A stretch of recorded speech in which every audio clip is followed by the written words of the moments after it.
Hello viewers, my name is Chase Clover, and this is the video that I originally intended to make only into 2 parts, but now, since I've put this video off for so long, I will be putting it out as 1 part. So these are 2 videos in 1 video. This video is mostly concerning Rush and his release from USW. Yes, it was confirmed a while back, and I never reported on it. Apologies for that. But now that he's been released from USW, and there were a few more performers released from USW, I thought I would talk about that because I thought it would be an interesting conversation to have. I guess not conversation. An interesting talk to have, I guess. Now, through the past, I believe this past year, through 2014, there have been a few releases from USW concerning different things. Zeus Fitzgerald, the first performer that was released this year, back in February, was not being utilized and was not being on pretty much on weekly shows or being featured at all on USW programming. Therefore, he found himself doing nothing and instead decided to just leave because he wasn't being used for anything, he wasn't getting any credibility, so he just said, fuck it, I don't want to be here anymore. I'm going to cancel my contract.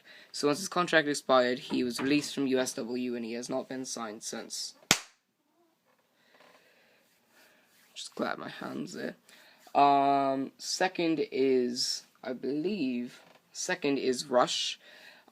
Rush was released because through USW's random drug tests and drug screens, they may have one on, on 1 week, and then 5 weeks later they'd have another one, or 5 months later they'd have another one, or 16 weeks later they'd have another one, something like that, and it would just be random, so that way nobody knew really when to stop or when to try to get it out of the system before getting tested.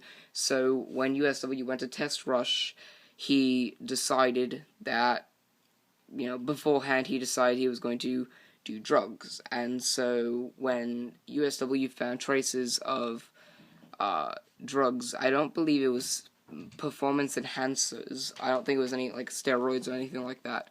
I believe it was more along the lines of just pills and antidepressants and whatever. And so after seeing that, USW decided to release him because USW is a growing, I guess you can say company, but I call them organization. But they are a growing organization. They're just becoming popular, and they don't want their reputation to be tarnished. They have a lot more to lose with the reputation on the line than the WWE has right now. So USW is a good idea and a good choice by USW and their management, and you kind of feel sorry for Rush because by the time he was released, he was in first place in the Bulletproof series, had a chance to win a right to face either USW champion or the USW World Champion at Bulletproof 7 this year for the championship. And if he had won that match, that would be a career milestone. So he threw a lot of promise on the line, and he lost. So you kind of feel bad for the guy because he had such an opportunity and he kind of let it go to waste. But then again, sometimes life sucks. So, I mean, it doesn't suck, but sometimes life, doesn't always throw you, the better hand, I guess.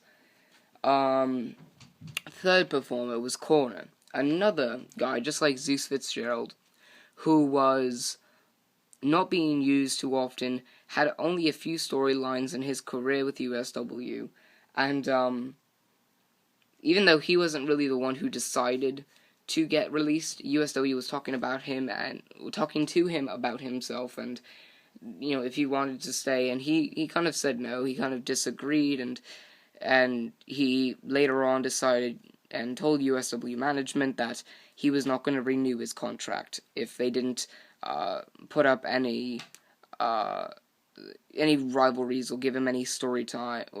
Screen time.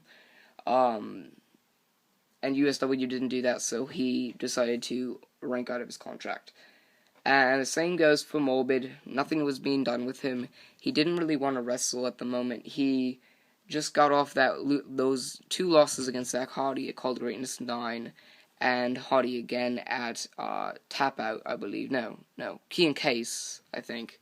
And he ultimately decided, you know what, nothing's working, there's nothing that is being planned for me, so I might as well just call it quits. I might as well just, leave for right now, and maybe someday I'll come back. And, with the exception of Rush, USW has lost 3 performers, or has already lost performers, because they're not utilizing the performers at all. And let me just read a few names of the performers that are not being utilized. And I get that they have limited time on Intensity to, I guess you can say, improve or interject or intervene characters into rivalries or storylines. But there are some times where you can just have one storyline and then go on and have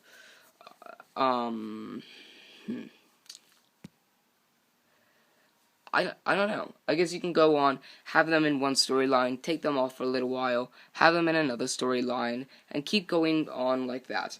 But here's just some of the names that, in recent past, they may have came back recently, because I think this is what USW is trying to do now, trying to get everybody involved. But these are some of the people that were not on television, on the screen or on Intensity or on any USW event for a while, whether they came back recently or not. Here are some of the names. Let's see. Amor.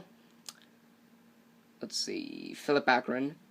No, never mind. Not that one. Greyhound. Brandon Stickler. BP Fierce. Let's see. Indigo Child, I guess. Lane. Let's see. Okay. CED. ED. Chain Reaction. D-Dog. DHIG. Ezra Kills. George Martin. Jose Ramirez. Jameson Royal. Hernasli, the 2013 Key and Case winner. Still holding the Key and Case. Royal. Eli. JLB. Bay W. Jay Lawn. Alexander Rotten, former USW champion. Vicious, Rain, Rushing Air, Scene Sheen, Simon Saint, Marshall, Simon J. Yeah, that's pretty much. There are a lot of names of a lot of people that USW is doing nothing with, or either that or have done nothing with. So, USW's got to learn that everybody deserves some screen time, whether it is,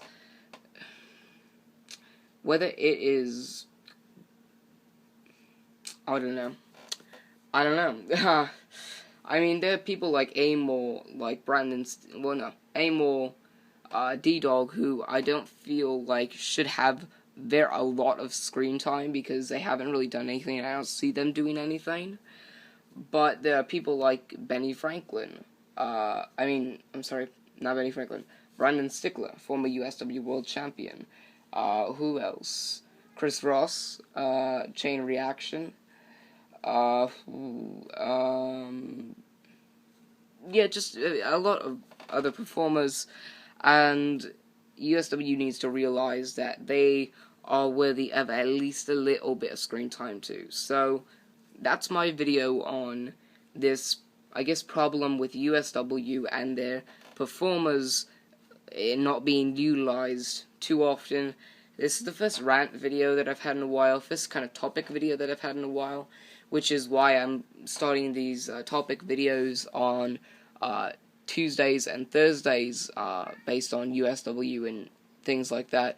Also, Zach and I will have a top 10 weekly series coming up on Mondays and Sundays. I'll more than likely be doing the ones on Sundays, and he'll probably be doing the ones on Mondays, and that's going to start today. And just look out for this video, or that video coming out, I believe, if I have the paper with me. I believe he's going to start off with the top 10 rivalries that USW should bring back. But anyway, remember to look out for those videos, and thank you for watching. Everyone, remember to like, favorite, and subscribe for more. I'm Chase Clover, signing off.